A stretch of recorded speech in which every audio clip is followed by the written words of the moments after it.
Well, welcome to First Look, Washington Post Live's one-stop shop for news and analysis. I'm Jonathan Capehart, Associate Editor at the Washington Post.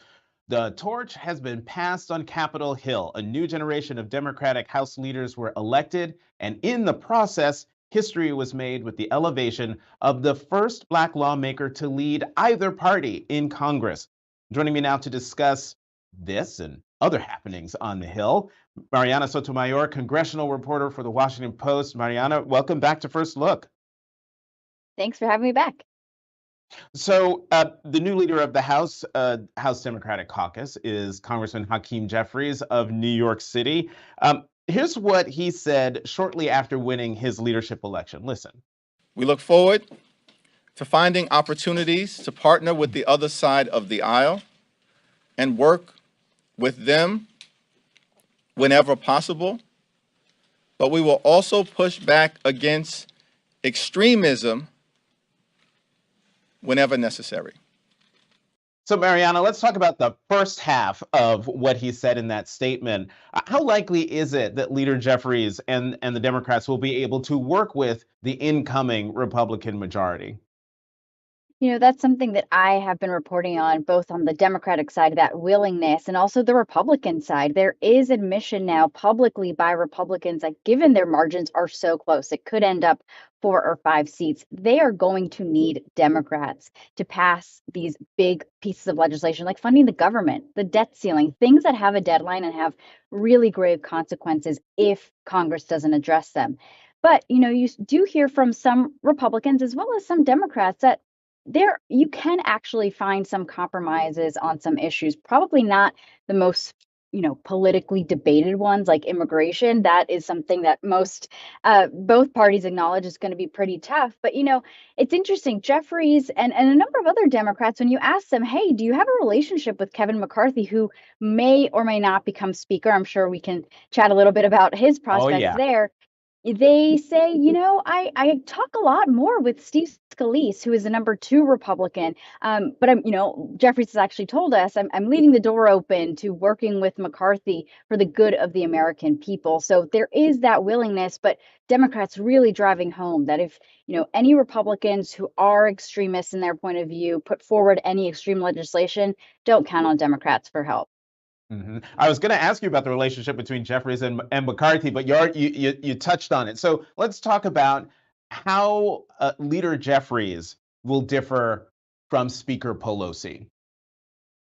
I mean, in many different ways, and that's something that the caucus itself really wants. They have for a long time been telling me that they were just ready for not just a new and younger generation, but a generation that legislates differently. And by that is, Pelosi, to her credit, many historians will say and have said that she is likely going to be the best and most effective speaker in U.S. history to date. And the reason why is because she really has had a strong hand at the top. She has been the decision maker. She has amassed a lot of the power to the office of the speaker. And because of that, she has been able to make sure that on any piece of legislation that she puts on the floor, the votes are there. And we've seen in the last year how those very small margins, even for Democrats, you saw the liberals and you saw the moderates often going into her office and negotiating for a long time, saying, hey, if you had included us in these conversations earlier, instead of telling us today we're voting on this, maybe we would have prevented this headache when we have some issues with whatever piece of legislation. That is at the core of what members want. They want a new leadership team led by Jeffries, but also for him not to necessarily amass all that power, to talk more to the rank and file, and also lean on his number 2 and 3, Catherine Clark, who's going to be minority whip, and also Pete Aguilar, who is assuming Jeffries' role currently as Democratic chairman, for them to use their strengths and weaknesses and also their relationships within the caucus itself to really embody and embrace a lot of those opinions within the ranks so that they can make those decisions rather than have, again, someone like Pelosi at the very top saying this is what's going to happen. So you just mentioned the leadership team, the new 3, as they were dubbed by Punchbowl, the next generation, as we're all talking about them, and yet the only Democratic leader who didn't step away from a leadership role is 82-year-old Congressman James Clyburn, who until the next Congress is still the majority whip. In the next Congress, he will be assistant minority leader. Why did he insist on a leadership role with this new, much younger team? Yeah, it's really interesting to see how all of these leadership decisions actually came to be. And Clyburn, out of Pelosi and Hoyer, has really been telegraphing since earlier this year. I'm happy to take an advisory role. And I do think that this new generation took that into account. And, Jeffries was asked this question because members, they've been wanting younger leadership. Both Jeffries and Clark are in their 50s, and Aguilar is in his early 40s. And then you have Clyburn as number 4. And Jeffries says, there is something to be said about the fact that he is a senior member of the Congressional Black Caucus, which is often referred to as the conscience of the Congress. And they really do want someone with that wisdom, with that guidance. And personally, Jeffries and Clyburn are very close. Jeffries has gone to Clyburn oftentimes during this leadership race to get that assurance that, if Pelosi does step down, does he have the support? Will Clyburn make sure that the CBC is there for him? So it seems like at this point in time, and it's actually something that members do want as much as they're ready for this new generation, they know that, because you don't have someone like Pelosi who can get members to fall in line, it's going to be tough for these members to kind of find that power, find that ability to do that. So it is almost comforting to a lot of members that you have Clyburn's guidance and that Hoyer and Pelosi will also be around next term in case any of the new guys have questions. I'm just going to alert the control room that we're going to go a little over because we can't have this conversation and not talk about more thoroughly about Kevin McCarthy. But to your point about Jeffries and Clyburn being very close, this entire new leadership team is very close, which probably bodes well for them, at least from where we sit right now. All right, Mariana, Kevin McCarthy, you alluded to it earlier that, I mean, we're all assuming Kevin McCarthy is going to be the next speaker. Kevin McCarthy assumes he's going to be the next speaker, but he doesn't have the 218 votes he needs on January 3rd as we're talking right now, does he? That's exactly right. I mean, you talk to anyone up here, including Republican members themselves, and if they're the ones saying, if you hear that he has the votes, it's probably wrong. If you hear that he doesn't have the votes, it's probably wrong. No one knows. And we're all probably going to watch this play out on January 3rd. And the reason why is that's the day that McCarthy has to get voted on the floor and has to get those 218 votes to become speaker. But right now we're looking at either a 4 or 5 margin majority, which is barely anything. And you have already more than 5 very, very staunch conservatives saying there's no way in the world I'm going to vote for McCarthy. And McCarthy has been really good and very cognizant after witnessing what happened in the last majority, where the Freedom Caucus, the most conservative group, really made it so painfully hard for Speaker Boehner and Speaker Ryan to do anything that they really wanted. So he tried to preempt that by really fostering relationships within that group and also the moderates, giving a lot of concessions to these people when it comes to committee assignments and things like that. But that still may not be enough. I've talked to a lot of Republicans who say there are just some members who really dislike McCarthy for a long time because McCarthy maybe didn't give him a committee assignment way back when. And to make up for that resent may be impossible and may lead to his failure to never become speaker, which is something that he really, really wants. Yeah, he so wants it that there have been plenty of stories, and you've done these stories about how behind the scenes he's negotiating with a lot of people. And the big fear, and correct me if I'm wrong, because you're the one who's actually in the walking those halls, but there's a lot of fear that he's negotiating away a lot of the power of the speakership in order just to get the gavel. Here's my Machiavellian question for you, Mariana. Okay. If he doesn't have the 218 votes from his very slim but more than 218 Republican majority, is there any possible, conceivable way that McCarthy goes to the Democratic leadership and pleads with them for the 2, 3, 4, 5 votes he needs to get over 218? And are there any Democrats who would actually do that? He has publicly said, I'm not going to do that.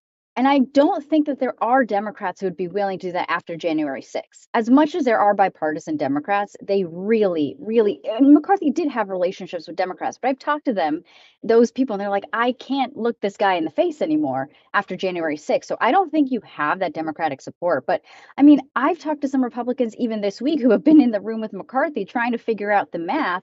And there might be ways that there's House rules are way too intense even for me to sometimes understand, and clearly for these members who are trying to figure out if can members vote present? Does that lower the threshold of the actual majority number needed? That seems to have helped other speakers in the past when a member is sick or they can't physically be on the floor. So maybe there's some math manipulation in that way that they could do to make sure that McCarthy's speaker. But it's interesting, even someone like Congresswoman Marjorie Taylor Greene warning her Republican colleagues and saying, listen, if it's not McCarthy, then who is it going to be? And there's Republicans saying, if for some reason you could get Jeffries on the floor and he could get a majority of votes, could he be the speaker?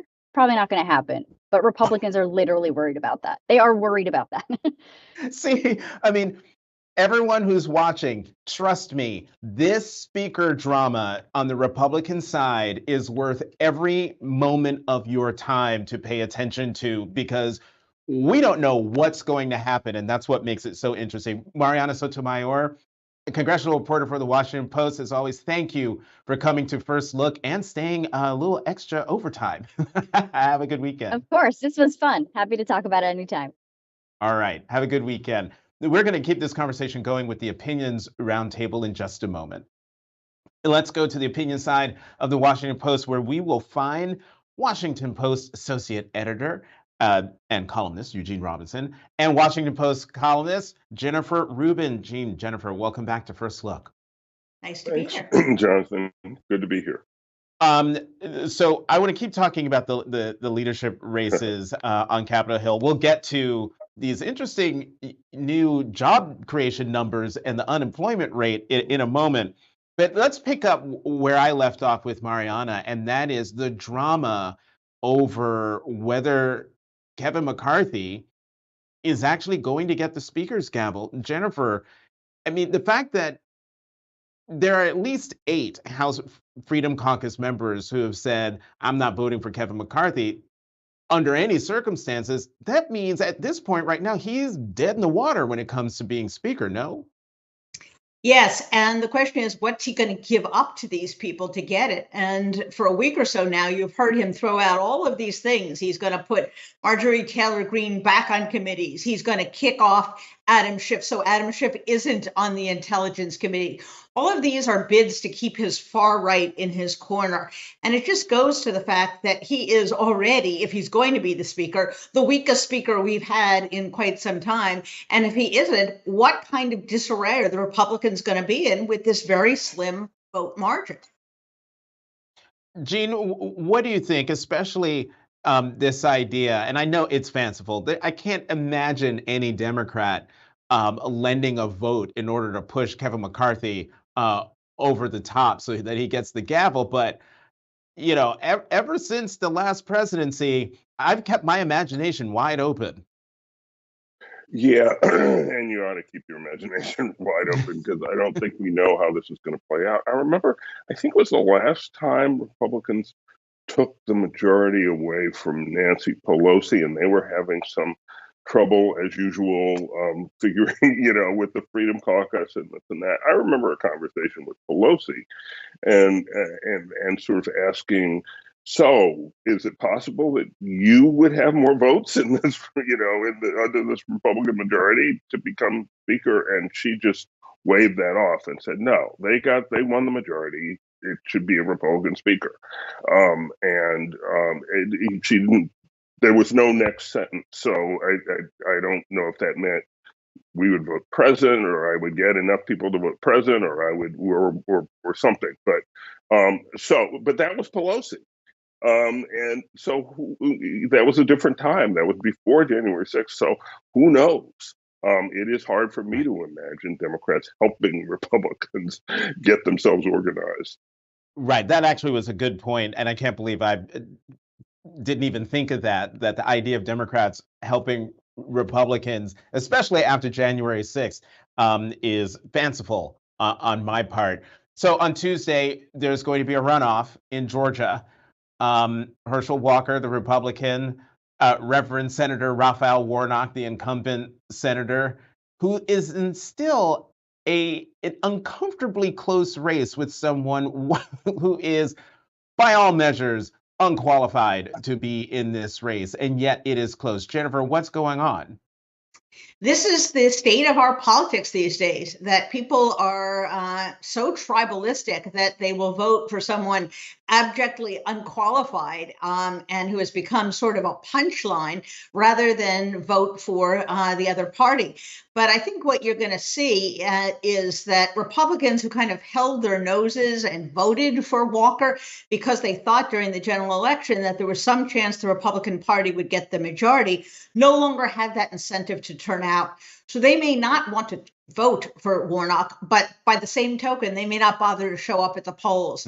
And this is a big problem for Republicans. You've had a huge turnout in early voting, and especially in Democratic areas. So they are running up the lead, if you will, much the way they did during the general election.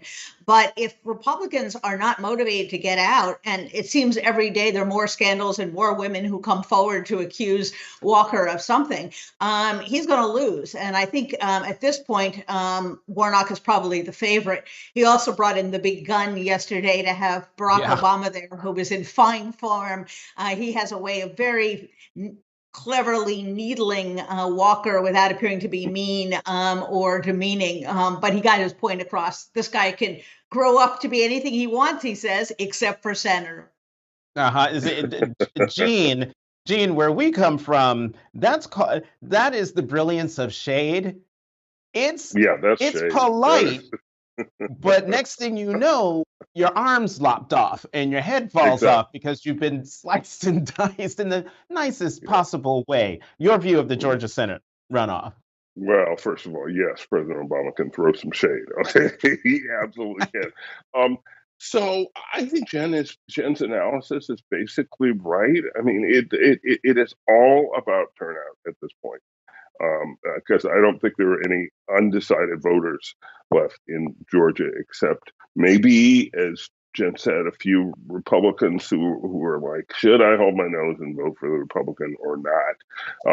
So there may be some people undecided in that way, but it's extremely polarized state, like it's an extremely polarized country, and so the polls have it really close. I think I do think Warnock has an advantage based largely on the early voting numbers and the fact that control of the Senate is no longer in doubt. And so we will see. I wouldn't sleep this one. I wouldn't relax if I were in the Warnock campaign. Right. I want to squeeze in two more topics before we literally run out of time. Jennifer, you wrote a column this week about how one major Republican pushed back on Donald Trump's dinner with two anti-Semites and white supremacists. What do you like so much about Arkansas Governor Asa Hutchinson's response? You know, he's been one of the few Republicans who's been pretty consistent throughout. He was never a big lie purveyor. Very early on, he dismissed the notion. He out and out condemned Donald Trump. He didn't just say it was unwise or he didn't know that these guys were anti-Semites. He didn't use a lot of the dodges that many Republicans do. He was just quite emphatic about it. And he's been that way, not on issues of policy necessarily. He's very much a right-wing conservative, staunch conservative. But in terms of these basic issues of truth-telling and democratic support, small d, he really has been rather stalwart. And because so many of them are so spineless, so jello-like, and so willing to really demean themselves, he kind of stands out. And, you know, it shouldn't be, as I put it, worth a medal simply to tell the truth. But apparently in the Republican Party, that's what passes for courage these days. Gene, I love your thoughts on this, but I have to tell you, this latest thing that the artist formerly known as Kanye West has done is really just, I can't even wrap my head around why he's doing what he's doing and why there aren't more people on the Republican side pushing hard to put a lid on not just what Ye is doing, but what Trump is doing. Hmm. Well, good question. I mean, I got off the yay train a while ago because this is just pure, naked, virulent, ugly anti-Semitism. Period. And I don't think you have to complicate it. I mean, he went Right. on Alex Jones yesterday and said, "I like Hitler."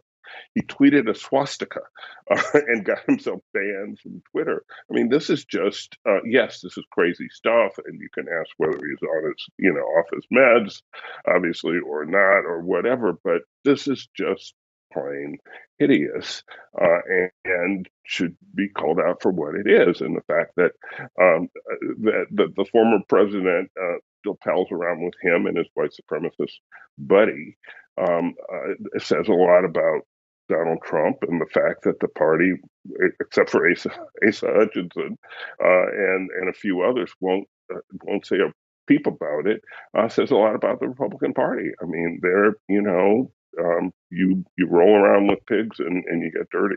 Mm-hmm. Mm-hmm. Let's turn to happier news, because it was announced today that the economy appears to be going strong despite high inflation. 263,000 jobs created in November. The unemployment rate held steady at 3.7%.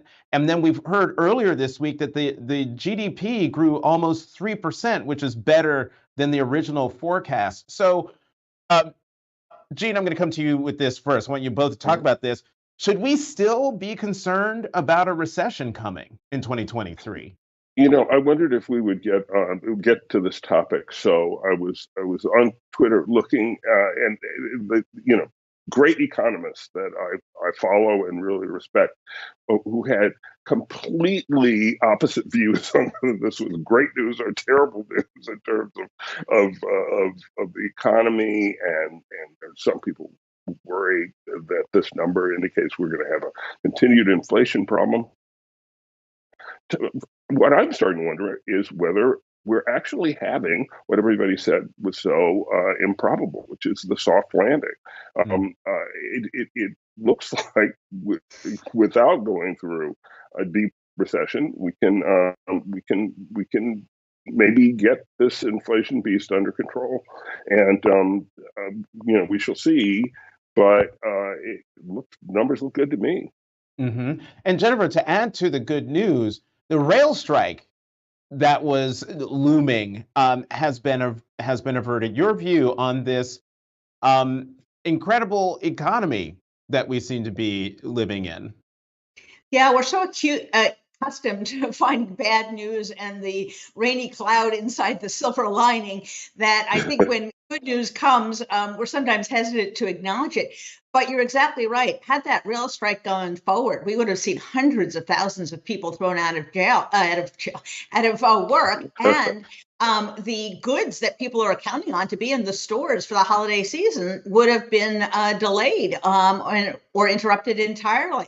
So I think this is very good news. There were two other figures earlier in the week that were also good, and that was that inflation, although still high, the rate is coming down on a month-to-month, year-to-year basis, and consumer spending is up. So these are the signs of a pretty healthy economy. And although inflation is by no means under control, you even saw the Fed acknowledge that some of these rate increases we can maybe taper down. And I think we're going to be looking at a 0.5 basis point increase rather than a 0.75 that we've seen in the past. So listen, it's better to be lucky than good, and maybe the Biden administration is a little bit of both, but they have to be very pleased that things are not an awful lot worse right now. Right, and in fact, didn't the Fed chairman Jerome Powell, didn't he either say flat out or signal this week that, yeah, we might be able to ease up off the brake, not completely, but ease up a little bit, right, Gene? Yeah, he did, and you saw the stock market responded, and people responded. Again, there are differing views as to whether Powell is right or wrong, but he's the guy who's at the steering wheel, and he looks at all the data and all the numbers, and he thinks that they can take their foot off the gas a bit, and I think that's a healthy sign. We've, just lots of good economic numbers, faster growth than was previously reported. It's looking good. One question that I neglected to get to at the beginning of our conversation, but I think it might be nice to end on this just real quickly. The election of Congressman Hakeem Jeffries as the Democratic leader in the House, the first African American of either party to ascend to such heights in Congress. What does that say, given all the white supremacy nonsense that we're dealing with and anti-Semitism? What does it say about where we are that Hakeem Jeffries has risen to where he is? Gene, you go first, real quickly. Well, it's another milestone and an important one, and I think it says something about the country and about how diverse it is, how the Congressional Black Caucus, I think, can feel that it has come into its own in a way that it hadn't in all the years previous. And I think Congressman Jim Clyburn, I think the main reason he's staying on in leadership is to be kind of a mentor and also someone who can run interference for Hakeem Jeffries with the Congressional Black Caucus, because he's not always going to be able to do exactly what the CBC wants him to do. And I think Clyburn can help him through those passages. Okay, great. Excuse me. That's actually a great point about Congressman Clyburn for Congressman Jeffries. Jennifer, your thoughts on this, and then we'll end. A few points. First of all, how smooth this was. In contrast to the Republicans, the Democrats actually are in array and not disarray the way the headlines usually read. So kudos to them. They actually have their act together. Secondly, this really bodes well for the center of the Democratic Party. Hakeem Jeffries is a moderate. And in fact, in the past, the Squad and the other left elements in the Democratic Party thought he was too friendly towards business. So if you're looking for a Democratic Party to really occupy the center and not get led astray into areas that don't have majority support out in the country, this would definitely be it. And the last thing I would say is this just shows how completely out of it this small minority of white supremacists and bigots and racists really are. The country has moved on, and they have not. And they do not represent the general public. They do not represent our politics. And that probably makes them even more frantic and more furious because they can't control what's going on. So I think you're seeing the last gasps of a group of people who can no longer dominate politics, no longer dominate our society. And you're seeing one more little step towards a more inclusive society. So more good news. Who knew we would have so much good news in the year? Yeah, right? I could get used to this. Eugene Robinson, Jennifer Rubin, as always, we run out of time and still have so much to talk about. Thank you both very much for coming back to First Look. Have a good weekend. You too. You too. Head to WashingtonPostLive.com to find out more information about upcoming interviews and to register. I'm Jonathan Capehart. Thank you for watching Washington Post Live's First Look.